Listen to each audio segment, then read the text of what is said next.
Hello, Craig. Lee. It's a new month. Oh, God. February? Yeah.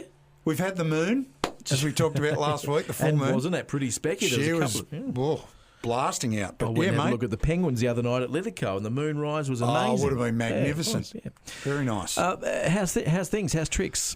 Mate, it's on fire. And today's subject, and I'm not going to talk about interest rates because that we know where that's going. So I'm going to leave them alone. But today's subject is don't let them in. Get out. The excitement, mild anxiety, grand expectations of placing your home on the market for sale are, will it sell? When will it sell? Will potential buyers like it? Will buyers come and look at it? How much might they offer? What will it sell for?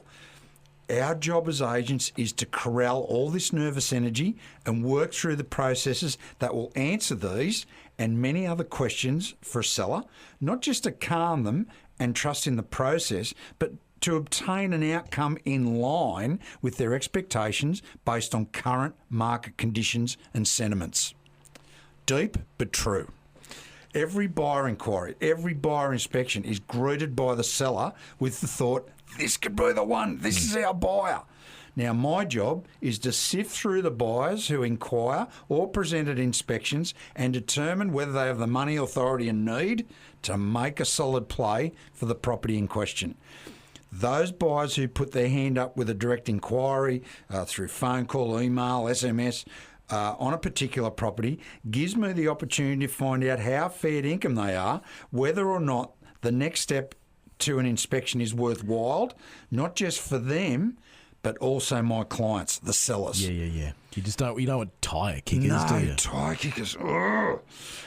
As I just said, every inspection to a motivated seller almost equates to, this is the one. Now, I want to avoid disappointment for my sellers should the buyer's credentials, intentions or motivation not fit the property.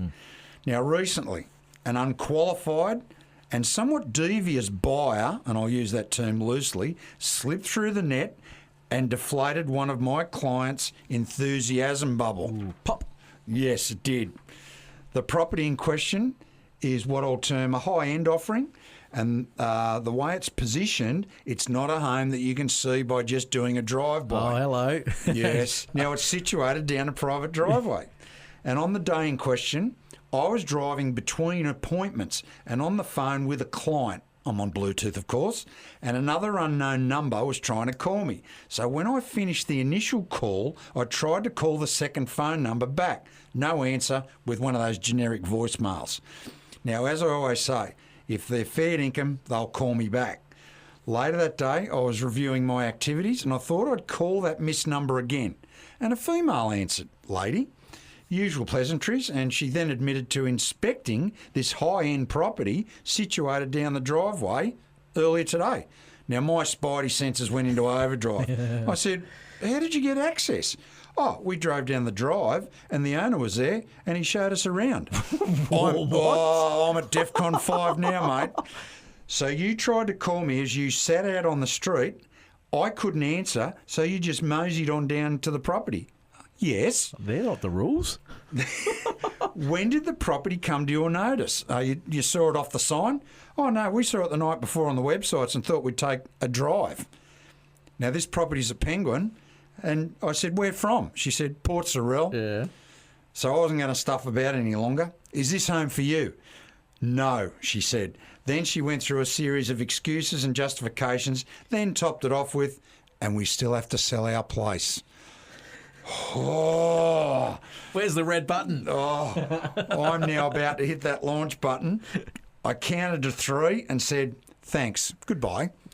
Now, I know I have a client seller who's wondering why 2 randoms showed up at his place in the morning and I haven't said anything. I've never dialed a client so quickly.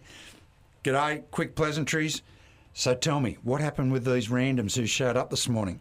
Well, I saw them pull into the car pad and I asked if I could help and they just said they couldn't get a hold of you, so they just drove down. Can you imagine what Krakatoa was like before it blew in the 19th century? couldn't get hold of me. I called them back just minutes after I missed their call, and they must have been talking to you as I was trying to return their call. What happened then? I thought I'd show them around, and they really seem interested. Sadly, they're full of shit. They can't buy anything, and they've wasted your time kicking tyres and given you a false impression of their intentions. I wondered why I hadn't heard from you earlier. It makes sense now. So I'd calmed the situation. I then said to my client, please don't allow randoms to poke their noses over the fence to inspect or even have a browse unless I've had the opportunity to shake them upside down to see if they qualify. Yep. Order was restored, but I was filthy that my client had been fed false hope and a bull story about my communication capabilities to allow them to swan around to a home they can't buy. Yeah, it's just completely undermining what you, what you're doing. The moral of the story, don't let them in. Tell them to call the agent and say bye-bye. There we go. 101, really. 101. Yeah. So if you're looking for an effective, hassle-free and affordable way to sell your home for more in a reasonable time that's worked for hundreds of people just like you, get in touch via our website, ulverstonerealestate.com, go to our Facebook page, Ulverstone Property Sales, or give us a call, 0400 180 515. And that was a peek inside. Craig Heppell, thank you. See you next week.